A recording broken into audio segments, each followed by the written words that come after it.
Welcome to Backstage with Richard Ridge. Slave Play by Jeremy O'Harris is this season's most talked about new play by one of the most exciting new voices of the American theater. The play's been called everything from explosive to provocative to raw, dazzling, and daring. Well, I'm here at the Yotel to chat with the show's stellar cast. So please welcome Joaquina, Kalukango, Paul Alexander Nolan, and James Cusati-Moyer.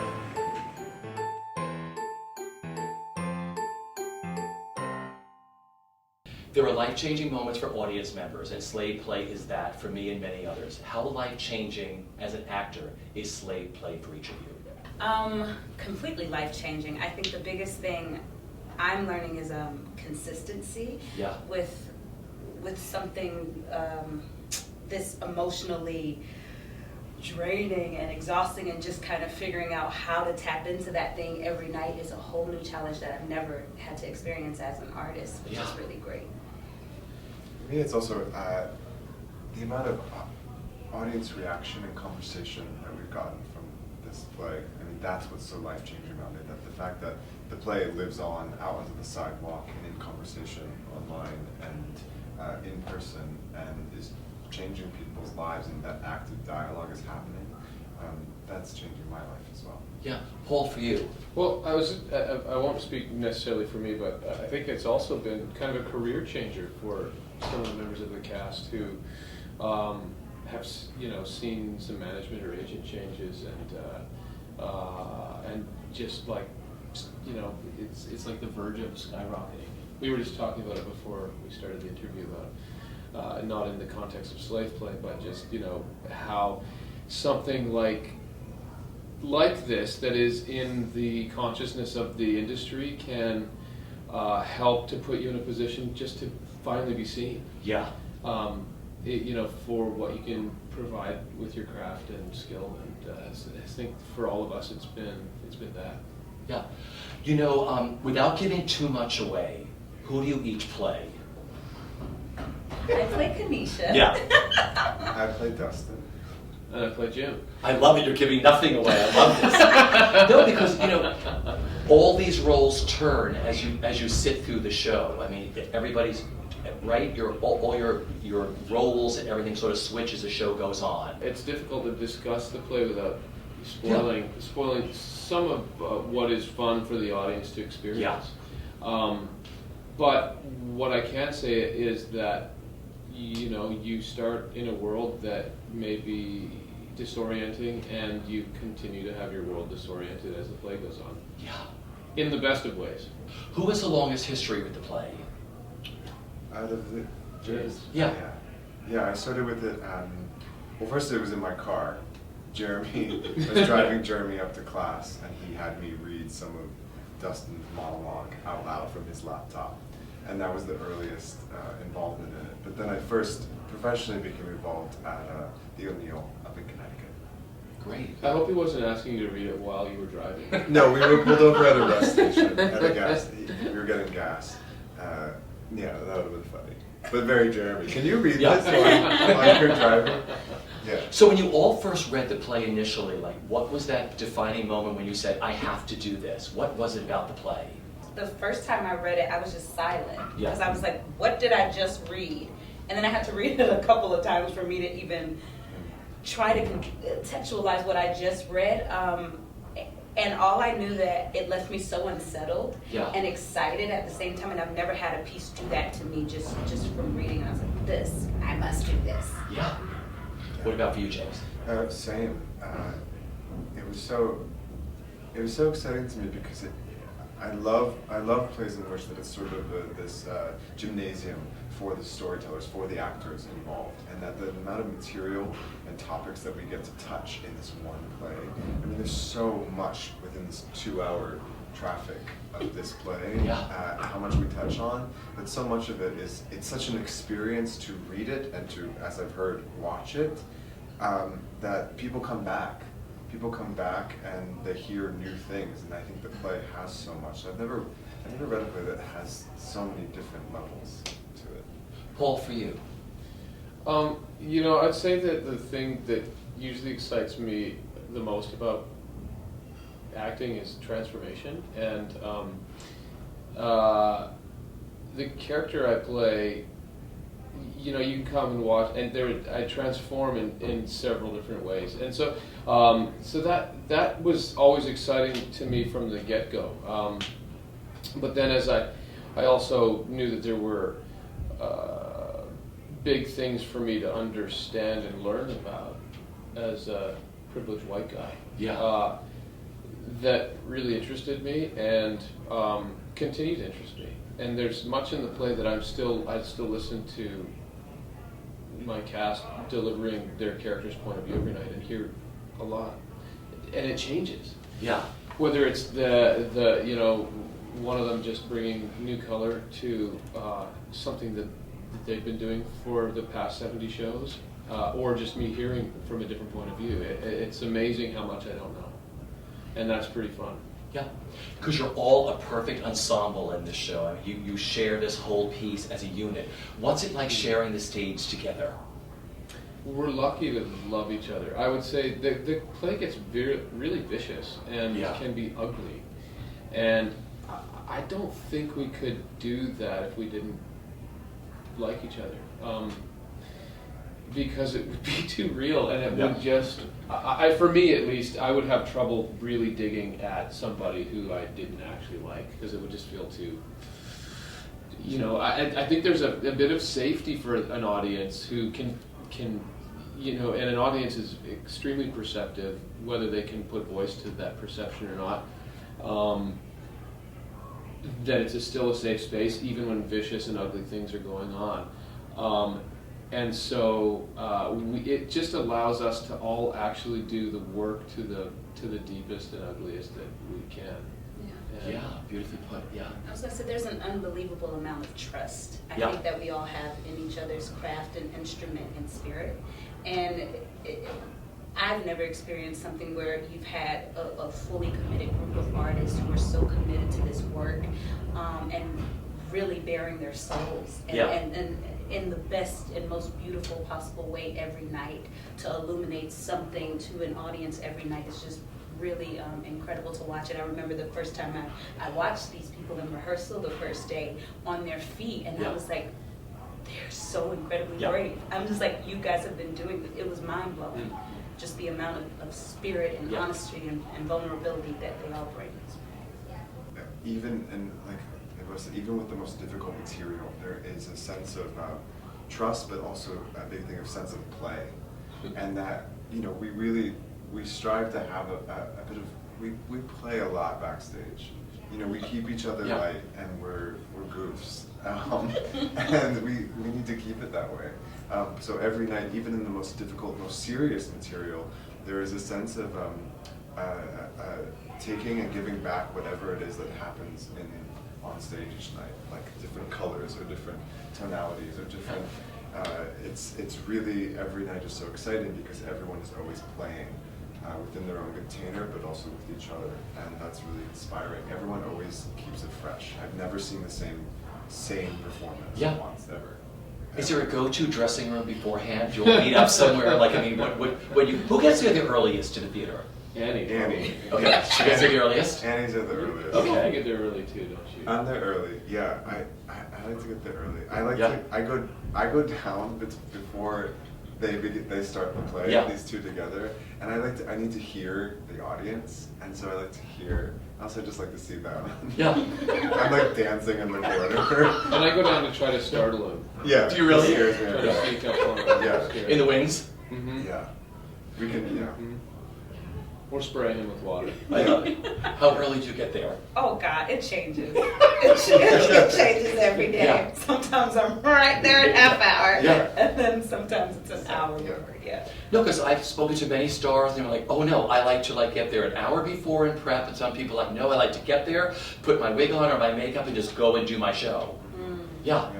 That really depends. Like for me, that depends on the show. It depends on the show, and it also, I think, as a run goes on, I like to screw myself up. And so you know, because I totally understand the idea of following the same routine. I would say Annie's Yeah. pretty meticulous with, if I may speak for Annie, Yeah. as she speaks for Philip in the play. She does the same warm up every day. I think she goes through all of her lines. In fact. Okay. And there's a certain amount of time that I think I did that at New York Theatre Workshop. But then I need to like slap myself in the face, so to speak. And how that happens. Whatever, it means I come in at the half-hour call, or even come in slightly late, or come in 2 hours before and play the guitar, or just like, screw around backstage, or whatever that thing is to get me present. Yeah. And sometimes that happens externally, and sometimes it's not happening externally, so you need to do it some Differently. Yeah. Yeah. It must be so interesting for all of you and fascinating to like listen to the audience. Like the temperature, what is that like? Because you kicked the show off. Oh, God. It can be unbelievably uncomfortable. I mean, there are moments where you audibly, oh no! You just hear like sighs, groans, you can see eye rolls, Yeah. or you're here like, yes, get it, like, you know who's there. It's really fascinating.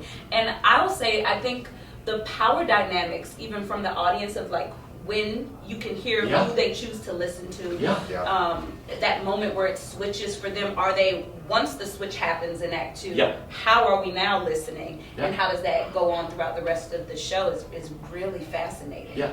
Take me back to rehearsals and previews. What kind of conversations did you have with Jeremy and your director, Robert O'Hara, of finding your way into these roles? Were there like specific moments that you were like, now I've got him, now I've got her, or now I've got him? Were there specific things that like unlocked them for you? I was up at the O'Neill when we first were workshopping this play, and my character has this crazy big monologue, and it's quite performative. I first got the script, and then Robert gave me a note, and he said something to the effect of just kind of going there to that brink of insanity, and just when you think you're going too insane, go a step further. And there's a sort of there's an engine that exists within this play, and especially in Act 2. And once he gave me this permission to tap into this sort of insanity and this hyperdrive of an engine, and I allowed myself to be perhaps a bit ridiculous, then I found the rhythm, the tone. What about for you? Was there something specific? I'll be honest, I don't know if I can say I fully have her. She's someone who constantly reveals different aspects of herself to me every night, in a refreshing and exciting and scary way. And Jeremy so beautifully puts at the end of the play like a moment where it literally says the actress playing Kanisha gets to do whatever she wants pretty much at the end each night, and having to have that journey every night and knowing that it can change allows, I feel like, for revelation and new things to always come, and that's exciting. Our director, Robert, wasn't terribly specific about, at least with me, about how, what was there. He obviously has a great trust for actors, and he has a great trust for the words on the page, or gives them the respect, at least, that a playwright probably deserves. And Robert being a playwright himself, that probably lends itself to that kind of trust. But that kind of trust is also terrifying, because we happen to be dealing with a very good play. So we're lucky because of that. However, a good play or not good play, actors, you look at a page and you come to the performance and you see a performance, you go, that is perfect. You see something, you go, that's exactly how it should be. But for the actor looking at a page with black words on a white surface, you kind of don't know what it is. Then you get into a room with a bunch of other actors and start discovering it together. And that's what it's been like to discover Jim. The only thing that Robert, was that I remember specifically that he told me about Jim early was that I have to take up a lot of space.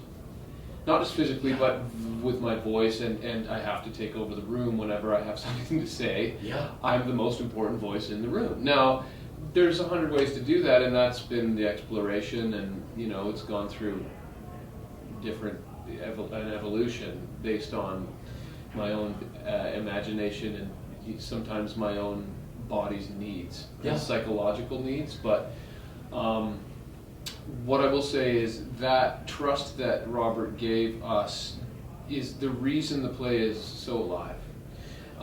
Because if you are dealing with something, and not that theater that needs more specific, like farce, for example, you have to slam the door at the right time. You have to, your clothes have to be pulled off at the exact time to get the laugh. Yeah. There's no doubt that is a whole style of theater, but with a piece of theater like this, the communication relies on, I think, the electricity of listening and what is true. And I think we can feel it very specifically when the play is on fire, and when the play is, and when we're making the play do the work for us. And luckily, it's such a good play that even if we're asleep at the wheel, one performance out of 70, perhaps, the play is still better than us. So that was a long-winded answer. I love it. Great question, but You've had some wild talkbacks at your show, like downtown and uptown, but it must be great though, because you have people who are so passionate about the piece too, and then you've got some other people. It was kind of astonishing. Yeah. And it also, I guess, gave us more, more of a fight to say, okay, there's a reason for doing this. Yeah. And I think it gave a lot more people an opportunity to say, okay, maybe we should see this. Because this isn't what we expected. And if it's making people respond in this way, maybe it's something we might be interested in. And I think Jeremy handled it so well in the sense Yeah. that, he said that he's asking questions and Yeah. he's not providing direct answers. Love that. To a solution. He's not that's not how this play exists. This is about 8 specific people as a metaphor, because it is theater, about a certain experience and a metaphor for our country. Yeah. And so when people come to the play looking for the direct solution and answers, I'm not sure if they'll find it. Maybe they will within themselves, but I think as the set provides, it's a mere reflection. Yeah. It's this chance to sit with those questions and to reflect on them and say, okay, well, how can I move forward as a member of society? And that's all we can ask from good theater, is asking those questions, having that conversation that continues on. But for people expecting a solution, I don't, maybe they'll hear one. Maybe it's just as simple as listening. Yeah. That's a solution in itself. Listening and observing how much space you take. So that's what I love about this show. It leaves you with so many questions. I think it's such a great thing to talk about. This is also such an intimate piece. It's a raw piece. It's a sexual piece. You have the intimacy director, Claire Warden, who I think is a genius. I've spoken to her during all the shows she's done. What was it like working with her? Because, this is all new to theater and actually to television and film. So what was it like having Claire around to sort of work with you and maneuver you through this whole process of creating this? I will say specifically because the sex in slave play and the sexual violence that happened, because it's got race attached to it. There's that whole other element. Yeah. And so for me, I kind of just I didn't come to the room with ideas. I wasn't like, I think we should do this. I kind of came and wanted to help tell the story. So I was a bit torn, because an actor, your other actors and your director expect you to show up with ideas, but in this case, I think having someone quarterback those ideas was important for me. Yeah. Because I was wrapping my head around all of the ignorance that I have as a white Canadian guy around race, specifically in the United States. But it also applies to the rest of the world. So I kind of was frozen in that. So Claire was vital as the quarterback to piece together the storytelling around any sexual moments and any violent moments, because my first focus is to protect Joaquina, Yeah. Who's my scene partner for the whole play. And if I can't do that, then we can't really do the play, because what we have to do is it requires so much trust. And so I was kind of just there to listen, and that might have, I don't know, maybe that could be frustrating, because from Joaquina's point of view, she also needs something from my character, and I don't know what that is, but it's a vague, strange thing to describe, but having someone there to help make contact between all three parties, the director and the two actors, it creates a much more communicative, safer space. Yes. What Jeremy wrote in the play, Oh, yeah. we always joke about this, even Robert Harris was just like, it was so cinematic that you're Yeah. like, there's no way we can do that on the stage every night. Tarantino. Like, it was a Quentin Tarantino film, and we're like, I don't know how to do that. And somehow Claire came in and in a real beautiful way and made sure that whatever we were doing, we were all on board with. Yeah. Everyone from the cast and the understudies. We swapped out a lot and made sure that, will this sit comfortable in your body too? And there was, it gave a lot of people agency over their bodies, which I think is not something that you get to have a lot before as an actor, because you're taught, I'm going to be free and move in this way. And Claire was like, no, are you comfortable? Is everyone comfortable? Will you be comfortable when you step in? And that, I think, set everybody at ease of just realizing, hey, we're in this space together, and how do we make sure we feel great doing this with something that's ultimately very uncomfortable. On the first, I think it was the first, it was the first day that we established in the room that they shared with us that no is a full sentence. Yeah. And to have that agency over your own body as an artist, as a performer in space, in the light of recent years and all the politics that we've gone through and abuse that is being brought to light, it's very important. And having that advocate in the room while rehearsing alongside the director that provides this crystal architecture, sort of this is the physical vocabulary, and how can I be as free as possible within it to tell this story. And no is a full sentence, and the ability to say no, and how that's not going to cost you your job. You're not going to offend anyone in the room, and it's not going to make you it's not going to cast you out from the creative process. That is a part of it as well. Because you were hired for this role, this job, for a very specific reason, and your no is valued. I love that no is a sentence. I think that's one of the best things I've heard.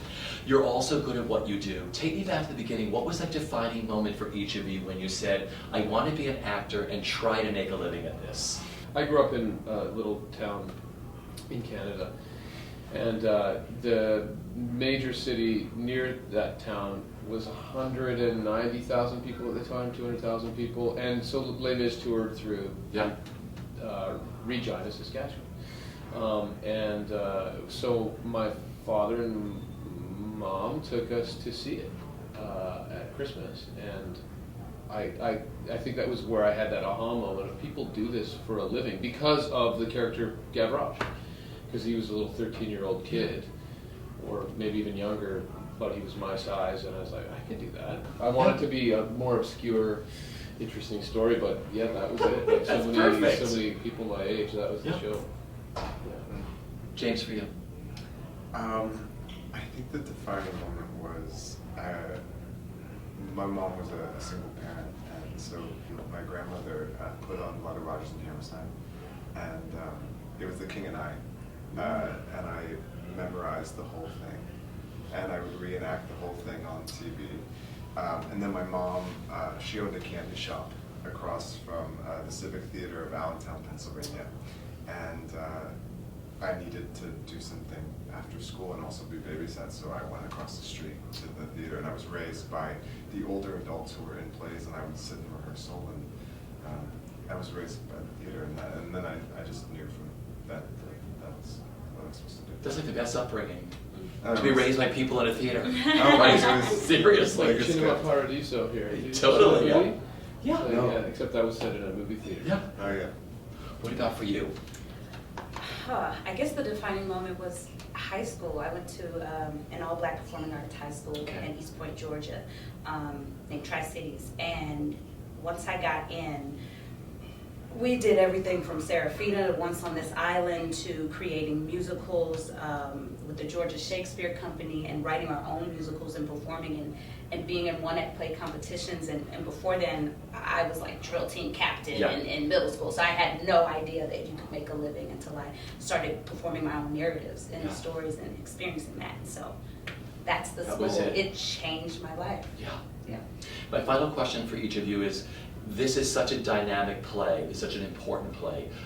Working on slave play, what have you learned about yourselves from working on this play that you didn't know before?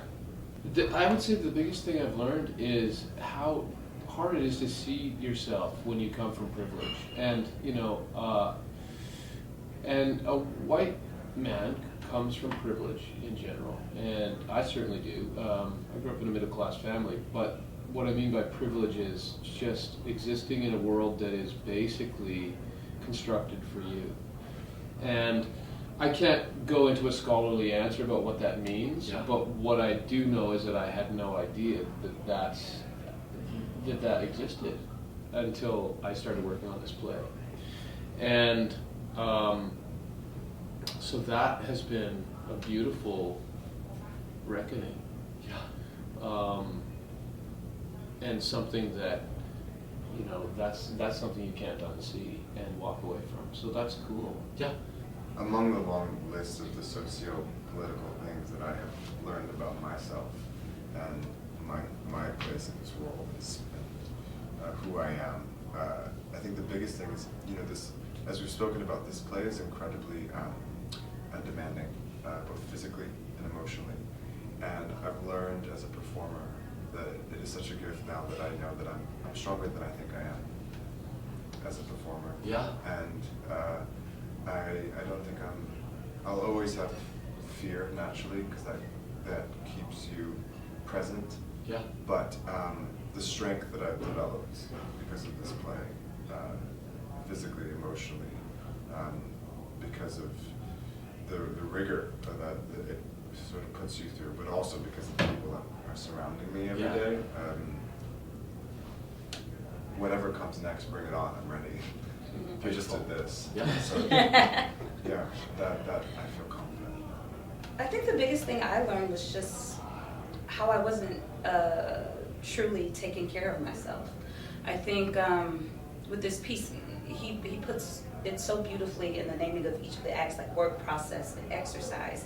And I think this was a great learning moment for me to make sure I'm mentally taking care of myself, Yeah. Physically taking care of myself, and also owning space in a real way that I don't think I've ever had to do or gotten a chance to do as an artist, and as a Black woman, which is kind of scary and beautiful all in itself. So honestly, I think it's just, if I could like wrap it up into something, it just honestly be consistency, and being my most realized, truest self. Yeah. As an artist and as a being. Like I said, I fell in love with this play down at the New York Theater Workshop. It's a real thrill. I mean, all the fans of BroadwayWorld are like, when are you sitting with the cast of Slave Play? So I want to thank you all for coming in, because you're going into a big weekend. It is Friday night. We're sitting here at the Yotel. Dinner service is going on out there. You're getting ready to run to the theater to do, 4 shows in a row. I thank you so much for joining us today. And just be at the best of what you all do. Thank you. So thank you.